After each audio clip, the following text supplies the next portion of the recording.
kumpleto ka ba sa government IDs? Kasi yan yung mga medyo pag-uusapan natin. Yes, ngayon. kumpleto ako dyan, Mama Carla. PhilHealth, SSS, driver's license. Yan, kasi mahirap makapasok sa isang establishment. Di ba, halimbawa, kukuha ka ng ID. Oo, dapat kumpleto ka. Oo, papasok ka. Saan ka punta? Kukuha akong ID eh. May ID ka? Kukuha nga po ako ng ID eh. Saan, paano ka papasok? Wala kang ID. Paano nga? Kukuha nga akong ID eh. Ganyan, paulit-ulit. Oh, paulit, oh. Ang kulit din Diba? talaga, no? Papasok ko, kailan ko ID? O nga po, kukuha po akong ID eh. Hindi ka makapasok eh. Paano ako magkaka-ID? Kailan mo nga magka-ID eh. Kukuha nga akong ID eh. Ayun. Mga 3 araw kami doon.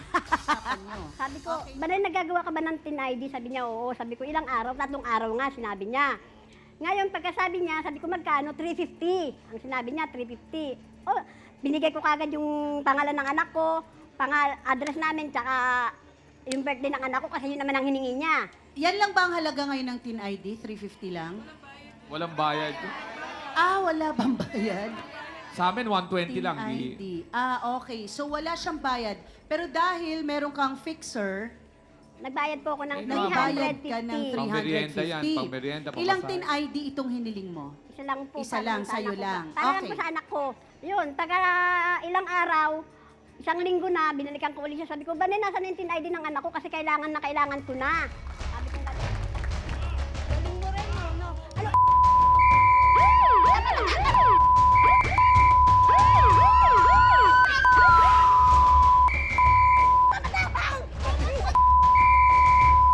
Kasi hindi ka makakalaga.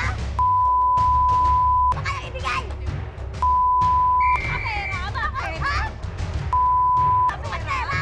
Kayo ang nangingit sa akin, hindi ako. Hindi ka makaintindi?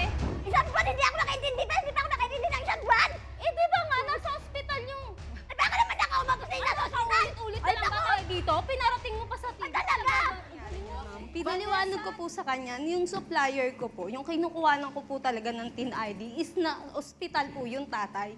Kaya nga po ang ginawa ko sa kanya, binigay ko yung mismong messenger ng supplier para siya na lang po mag-usap. Kasi ang dami niya po Kung hindi pa ako kuda eh. nagtabarangay, Vanessa, kung hindi pa ako nagtabarangay. Halagang 350, papabarangay mo ko? Sinabi ko sa Halagang kapitan. 350, papabarangay mo ko? Talaga? Bakit? Ikaw, Vanessa, isang buwan na. Ito po naman, Juicy. 3 araw, ikaw Okay, ng isang buwan. pero hindi ka ba Akala ko nakit- nga, abutin pa ng December eh. Baka meron na yung bonus. Ito. Yung mama ko po Okay. kasi may nagsasabi sa akin na chinichismis daw siya na hindi raw binibigay agad yung TIN ID. Kasalanan niya naman po eh. Tumagal po yung proseso ko ng pagkuha ng sahod kasi ang sabi niya within 3 days makukuha na daw po yung TIN ID. Umabot na po ng buwan. So ako po, nag-aantay po ako kung kailan ko makukuha yung sahod. Ako lang po kasi yung inaasahan sa bahay eh. Kasi po nainis po ako sa kanya, Ma'am Carly. Lagi po siya nag-aano na estapador daw po ko. Halagang 350. Eh, mas mukha pa nga po siyang estapador sa akin. Wala akong sapador. Ikaw yun! Wala lang akong ngipin. Sapador. Wala lang akong ngipin. Pero hindi ako sapador katulad O, mo. kaya namin kita. Gusto mo? Nako, edi pagawan mo. Kapal naman ang mukha mo, ikaw nang may atraso ko, pamatapang. Okay na, di ba? Ano okay na? kahapon, di ba? Hindi ka dapat nagpaparinig ng ganyan kung okay na. Pero Ayos naman pong kausap si Bani. Na Hindi ko naman ibibigay niya kung ano sinabi na kailangan. Hindi mo naman kailangan Kaso nga makisali. lang, Bakit nakikisali talagang ka? nagkaroon lang ng ano. Hindi mo nagkaroon kailangan lang ng makisali. aberya. Bakit nakikisali ka? Usapan nila yan, bakit nakikiepal ka? Eh, siya talagang makikialam ako kasi isa ako sa nagbiyan niya eh. Siya. Ako nga anak, hindi ako nakikisali. Ikaw, ano ka lang ba? Bakit? O, Pamangkin ano? ko siya. Ano mo siya? Pamangkin. Hindi totoo yan. Pamangkin ko yan. totoo ba yan? Okay, nagpasuyo ka na rin ba ng ID kay Vane Opo. Lourdes? Opo.